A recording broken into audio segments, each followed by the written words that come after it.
Misericordia, senda de paz. Bienvenidos a su programa Misericordia, senda de paz. Hoy tengo un invitado, un joven de la Acción Católica de la Juventud Mexicana, Néstor Franco. Néstor, bienvenido a este programa. Muchas gracias por la invitación, Rosendo. El día de hoy veníamos a hablar sobre San Francisco de Asís. Claro que sí. A mí me llama mucho la atención como joven San Francisco de Asís, puesto que en su juventud tengo entendido, no sé si me puedas decir un poco más, que era algo pachanguero, algo fiestero, como que le encantaba mucho salir a divertirse como cualquier joven. Claro, es que imagínate, hijo único, su papá rico comerciante en telas. ¿Qué hacía? Pues divertirse con los amigos, con las muchachas, así muy enamorado. Buen muchacho, buenos principios, pero enamoradísimo, fiestero, que decide pues vivir como rey. Tenía dinero, joven y muchos amigos y pretendientas, pues decide darse la buena vida. Sí, es lo que me llama la atención, ¿no? Porque cuando vemos San Francisco de Asís, o sea, un santo viviendo así, me llama la atención, pues, porque algunas personas piensan que los santos, como que se les olvida que fueron personas como nosotros. Entonces me llama mucho la atención cómo San Francisco de Asís pasa de ser un joven, como tú dices, rico, con dinero, que le encantaba divertirse. De repente hay como una conversión, de repente pasa a ser el San Francisco de Asís que ya conocemos, que llegó a ser un santo por sus actitudes. Tengo entendido inclusive que su papá en algún momento lo llegó a desheredar. Claro que sí, Néstor. Mira, el problema fue que después de esas pachangas decide irse a pelear. Él defendió a la ciudad de Asís contra otra ciudad de Perusa, creo que así se dice, y si no, pues ni modo, ¿verdad? Y anduvo por ahí peleando, lo toman preso y estuvo un año en prisión. Después de ese año lo sueltan, llega a su casa derrotado, empieza a pensar en Dios. Tú ya lo dijiste. Y estando allí pensando en Dios, pues da ese cambio. Jesús como que se le aparece o le habla así como en sueños y le dice, oye, tú me dejas por los jóvenes, me dejas por cualquier hombre, por cualquier fiesta. ¿Por qué mejor no vas conmigo? De hecho, ahí empieza, ¿no? De hecho, recuerdo, si mal, él era de una ciudad, la ciudad de Asís. Y de hecho recuerdo que por ahí en la historia nos habla sobre una pequeña como capilla, que él escuchó a Dios decirle, pues que fuera a ayudarle a reconstruir esa capilla. Entonces ahí me llama la atención que él no lo dudó, su padre que era un comerciante de telas, pues él no dudó en ir a agarrar un par de telas y venderlas y le dio el dinero al encargado, al sacerdote encargado de esta capilla, y pues con ese dinero pues obviamente se destinó para reconstruirla. Pero me sorprende cómo el cambio de actitud, ¿no? Cómo sabemos que era muy noble, pero de manera completamente despreocupada, de manera completamente honesta, sabiendo que tenía dinero, no le importó. A lo mejor sabía que su papá se iba a enojar, a lo mejor no. Creo que por eso lo desheredaron, justamente porque el papá dijo, no, va a estar donando todo lo que tenemos, pues nos vamos a quedar pobres, yo me imagino. Claro, así fue, Néstor. Lo curioso es que papá ve que fue demasiado generoso Francisco y lo lleva ante el obispo y dice, una de dos, este muchacho se alinea, se pone en paz o me regresa todo lo que regaló y vendió en telas. Y es cuando Francisco entiende, dice, bueno, prefiero decir hasta aquí tuve papá, a Pedro Bernardone, y dice, ahora en adelante solamente tengo un padre. Y empieza a rezar el Padre Nuestro. Y recordarás que se quita hasta sus ropas y se las entrega a su padre, se desnuda. ¿Qué hace el obispo? Manda que le traigan la ropa de un sirviente que por ahí tenía guardada, un hábito pues todo de color café, como el que usaba la gente común y corriente, y se lo da a Francisco para que se vista su desnudez. Y ahí empieza la verdadera conversión. Bastante interesante. Sí me llama mucho la atención, o sea, inclusive ahí adelante, sí, el sacerdote pues se desprende de todo y dice, pues básicamente que ahora su padre es Dios. Es bastante interesante. Tengo entendido que después de esto empieza como que a formar una congregación, ¿no? Claro, es que mira, Francisco era toda una celebridad en su tierra natal de Asís. Por tal motivo, pues tenía muchos amigos, los verdaderos amigos y los gorrones, los pachangueros. Y empezaron a observarlo que como que iba en serio, no estaba loco, porque lo creían loco. Empiezan a observarlo, qué hace, qué dice, pide limosna, atiende a los enfermos, a los pobres, de lo poquito que le daban para él, lo compartía con otros más pobres. Entonces echan de ver que va en serio, que no está loco, que está bien cuerdo. Entonces los amigos empiezan uno a arrimarse con él, a pedirle que, si lo admite, que le enseñe a vivir la pobreza del evangelio. Algo que un buen amigo va jalando a los otros amigos a ser como él. A veces nuestros jóvenes, Néstor, pues un mal amigo, ¿qué hace? Pues jalarnos o llevarnos por mal camino. Claro, pero en este caso Francisco jaló a sus amigos para la salvación eterna. Y fue uno a uno hasta que logró completar 12. 12, ¿verdad? Como a imagen de Jesús y sus apóstoles, claro. Pero recordemos también, y es importante que los que están allá en casita se den cuenta que Francisco quería tener todas las de la ley, quería tener la aprobación del obispo y del papa. Por eso van hasta Roma a visitar al papa y le exponen su forma, su estilo de vida que quieren. Es obediencia, pobreza, castidad. Y se le hizo muy exagerado al Papa. Dice, no, es que esto no se puede vivir en comunidad. Como que andan muy exagerados ustedes.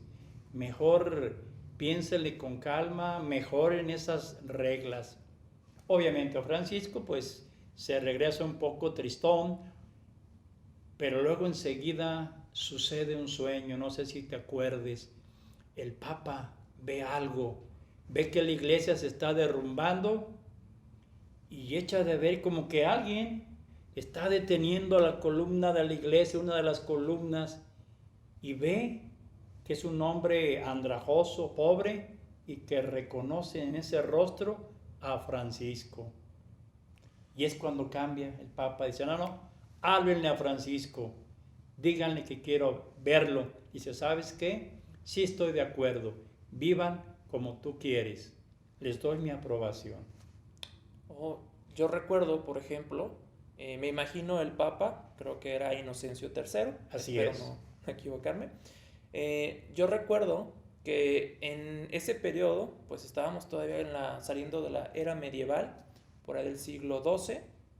Entonces había muchas como formaciones cristianas, pero que eran reconocidas más bien como herejes, sobre todo porque no tenían la aprobación del Papa. Yo creo que eso tuvo que influir, como tú dices, para que San Francisco buscara esta aprobación, para hacerlo ahora sí que, como quien dice, con todas las de la ley. Me llama mucho la atención el sueño del Papa y cómo de verdad sí llegó a cumplirse, porque San Francisco de Asís llegó a fundar no solo una congregación, sino que todavía ese estilo de vida del siglo XII todavía puede ser admirado y tratar de imitarlo en la actualidad. Pues como tú dices, la pobreza, la castidad y sobre todo el estar en comunión constante con Dios.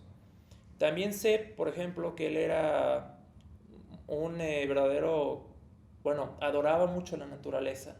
Inclusive por ahí leí que hasta los pajarillos y el canto le fascinaban. Todo lo que son las criaturas de Dios le fascinaban muchísimo y él estaba admirado. Él veía a Dios en toda la obra de la creación y me llama mucho la atención. Néstor, acabas tú de decirnos hace un instante que le gustaba mucho la naturaleza a Francisco, los animales, la luna, el sol, las estrellas, a todos les llamaba hermanos y los animalitos eran tan dóciles, a su voz tan dulce. Yo creo que los jóvenes hoy pueden retomar este amor por la naturaleza. ¿Tú cómo la ves? Así es, yo creo que sobre todo en estos tiempos, con el calentamiento global, incluso con la pandemia hemos visto que no es que nos estén invadiendo muchos animalitos en las grandes ciudades, es que en sí están regresando porque ya no ven a tanta aglomeración de humanos. Yo creo que es muy importante cuidar la naturaleza, cuidar nuestro planeta. Vivimos aquí, es un grandísimo regalo que nos da Dios. Y pues ahorita con la tala desmedida, con la contaminación, inclusive con la caza, estamos acabando con muchas especies, tristemente, y a un ritmo aceleradísimo. Yo creo que deberíamos como jóvenes tener más conciencia, así como San Francisco de Asís, apreciar verdaderamente todo lo que nos brinda Dios en la naturaleza y tratarnos como hermanos, porque a final de cuentas necesitamos de los animales. Tenemos de ejemplo las abejas. Sin las abejas no hay polinización, básicamente, pues se acaban nuestros cultivos. Ni miel, ¿verdad? Ni la dulce miel. Yo estaba pensando también en los estigmas. Cuando hemos visitado la parroquia de San Francisco, hemos visto su imagen y se ve un santo, pues, con las heridas de los clavos, de la lanza en el costado. Vamos platicando un poquito de los estigmas, Néstor. Ok, yo tengo entendido que un estigma básicamente en la traducción puede ser una marca o una huella. Así es. Ha habido algunos casos registrados, creo que el de San Francisco de Asís es el primero que se registró, sí, de los estigmas. Me llama mucho la atención porque tanta oración, tanto amar a Dios, tanto estar tan cerca de Él constantemente en comunión, lo llevó a esto. Inclusive hay registros de algunos de sus compañeros que estuvieron con él, que vieron las llagas, vieron estos estigmas. Y a mí me llama la atención estos signos tan grandes del amor a Dios, porque no cualquiera tiene un estigma, realmente es un símbolo muy, muy grande. Claro, es que mira, yo recuerdo que un 17 de septiembre, cuando va San Francisco al Monte Albernia, porque un amigo suyo le prestó ese lugar para que fuera a meditar. Y se hizo acompañar de un fraile y le dijo, nada más tú me vas a acompañar y si alguien viene a buscarme, tú me los detienes. No quiero que me interrumpan. Se estaba preparando para la fiesta de la Santa Cruz, la exaltación de la Santa Cruz. Y él quería pensar en cada sufrimiento de Jesús en la cruz. Cuando de repente, estando en esa oración y en esos pensamientos, ve venir un ángel. Él vio como un ángel, pero ándale que no era un ángel. ¿Un serafín? Era exactamente un serafín. Aquí la gente se puede confundir qué es un ángel y qué es un serafín. Sí, yo tengo entendido que los serafines son de los ángeles más cercanos a Dios, que están constantemente alabándolos. Sí. Y creo que se nos describe que tienen 3 pares de alas, un par cubriendo los pies en señal de humildad, otro par cubriendo su cara, pues son hermosísimos y solamente Dios puede verles el rostro, y el otro par pues para volar, me imagino. Sí, llevar y traer mensajes. Pero a mí lo que llama la atención es, se descubre un poco las alas el serafín, pero luego ve un rostro, un cuerpo humano, de un hombre crucificado, herido, Jesús, y empieza en ese instante a recibir los estigmas. Y son estigmas que le duelen. Lo curioso es que en su propia carne, sus propios músculos, sus propios tendones, van formando como un clavo, o como la huella de un clavo, hasta la marca de la cabecita del clavo se va quedando impresa en sus llagas. Y Francisco, después de reponerse de aquel dolor, aquel impacto, siendo tan humilde que a veces andaba hasta descalzo, dice, a ver, yo no quiero que todo el mundo me vea con las huellas de Cristo. Mandó a pedir calcetines, zapatos y guantes. Y cuando no, simplemente se cubría con la manga del hábito para tratar de esconder esos estigmas, no porque le diera vergüenza, sino por humildad. Por humildad. Sí, porque de hecho, pues, él como franciscano, con su voto de pobreza, básicamente, pues solo tenía una túnica. Así Entonces, se me hace algo increíble que pidiera calcetines y calzado, o sea, guantes, para cubrir eso. No es algo muy propio de Francisco. Entonces, me llama mucho la atención cómo su contacto con Dios, su unión es tan poderosa, tan íntima, que decide, puede ser en humildad, puede ser por amor a Dios, no contársela a los demás, sino guardársela para él y para Dios.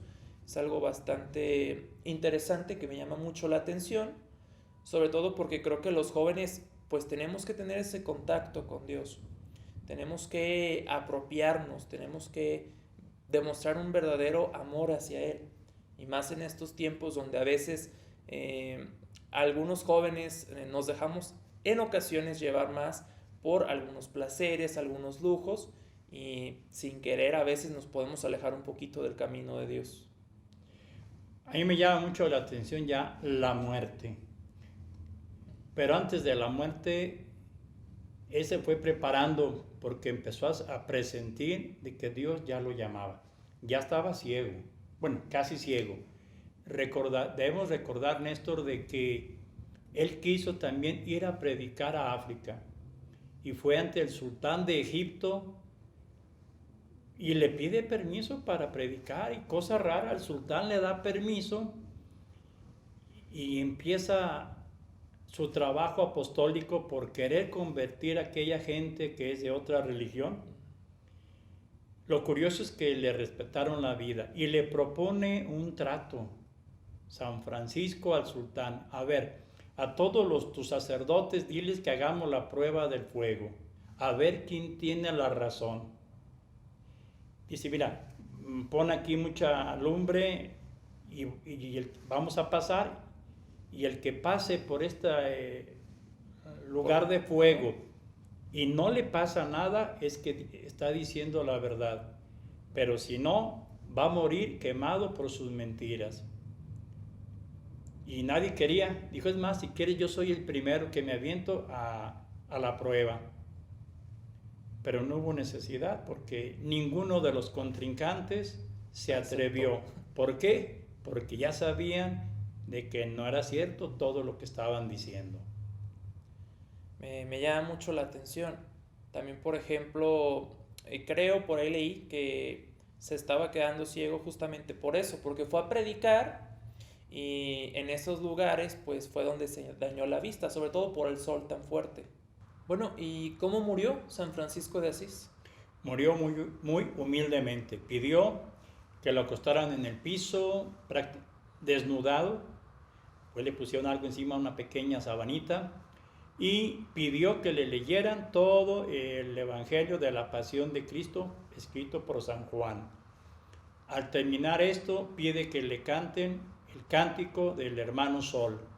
Fue así como entregó su vida un 3 de septiembre, aunque la iglesia festeja su fecha el 4 de septiembre. Bastante interesante. De hecho, si mal no recuerdo, este canto es importante para los franciscanos y todavía se repite, aunque hubo algunas adaptaciones.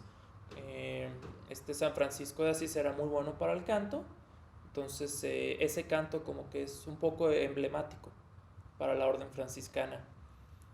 Pero ahora me gustaría hablar de la evangelización aquí en México. Por ejemplo, cuando Hernán Cortés llegó aquí a México, tengo entendido que llegó con unos cuantos franciscanos. ¿Qué nos puedes platicar sobre esto? Sí, llega con 3 franciscanos para el servicio de la tropa y el personal.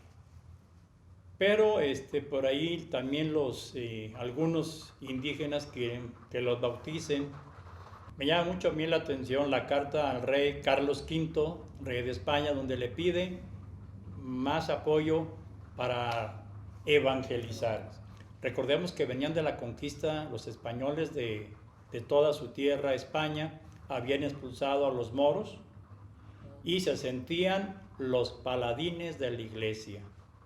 Entonces Hernán Cortés pide, obviamente que el rey de España, Carlos V, le concede y le manda, ¿cuántos? Pues 12 frailes más para la evangelización. ¿Pero qué serían 12? Contra miles y miles de indígenas que había en todo lo que es México.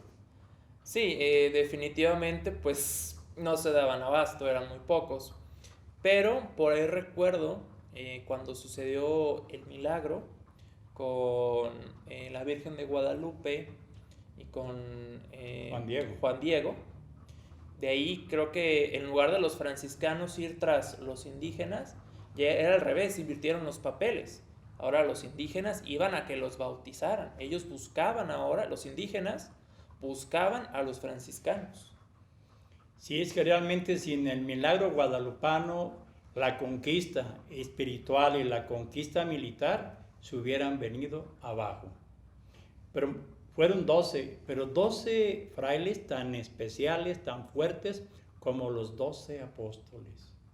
Se diseminaron por todo el territorio nacional y fueron evangelizando. Pero a mí me gustaría más, Néstor, que pensáramos un poquito en esta tierra alteña, porque pues también aquí vinieron a evangelizar, a traer la fe católica. ¿Quiénes? Los franciscanos.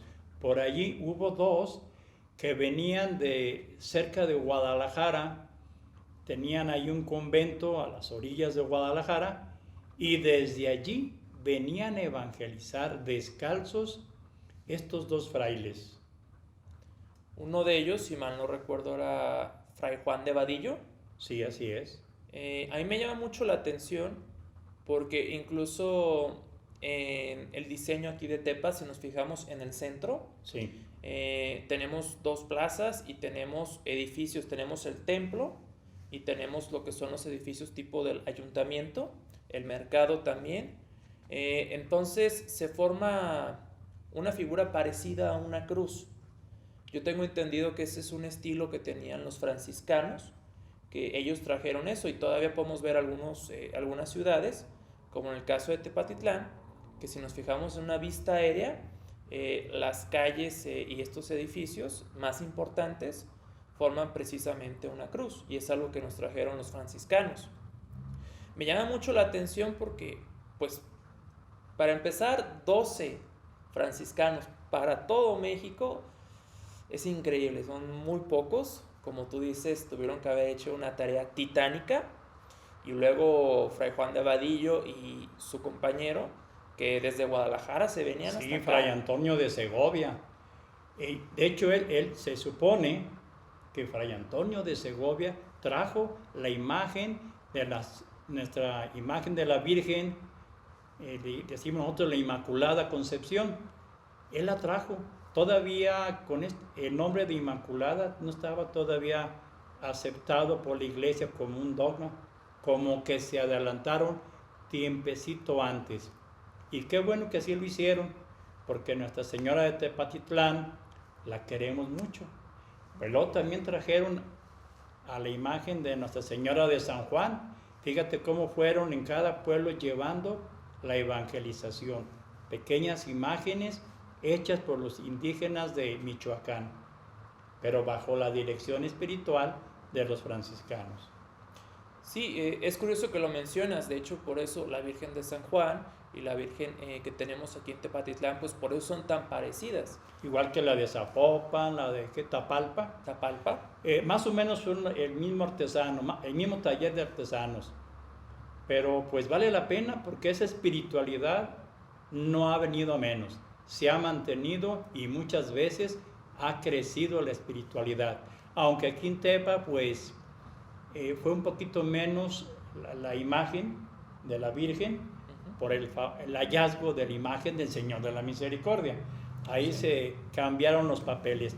Néstor, un mensaje para los que nos están viendo allá en casita y sobre todo los jóvenes. ¿Qué te deja a ti San Francisco de Asís como joven?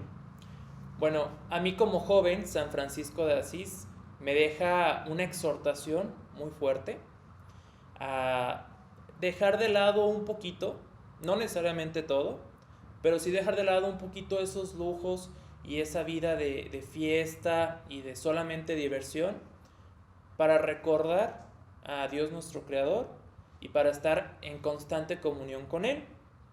El ejemplo está claro. Si San Francisco de Asís se despojó de absolutamente todo lo que tenía, que hasta lo tuvieron que vestir, no nos cuesta nada a nosotros los jóvenes despojarnos de un ratito de nuestro tiempo para ir a confesarnos, para ir a comulgar, para hacer alguna obra de caridad, para cuidar ahora sí que de todos nuestros hermanos, también nuestra hermana naturaleza, no solamente entre nosotros, sino también la naturaleza. De verdad nos deja una gran tarea, pero si Él, siendo humano, lo logró, nosotros también podemos hacerlo. Tal vez no a ese grado, no necesariamente todos vamos a ser santos, pero sí todos podemos ser mejores siguiendo su ejemplo. Así es. Yo creo que hay que recordar un detalle finalmente. San Francisco formó varias órdenes religiosas y la más pequeña, la más humilde, es de los que son casados o solteros, pero que no son frailes, sino que pertenecen a la orden de San Francisco, son los terciarios o tercera orden, hombres y mujeres que tratan de vivir el ideal de Francisco desde el matrimonio o desde la soltería, sin ir al convento, amando a Jesús, amando la naturaleza y viviendo la pobreza, la castidad y la obediencia. Pues qué interesante, Néstor. Yo nada más los invito a que nos vean la próxima semana. Que Dios los bendiga.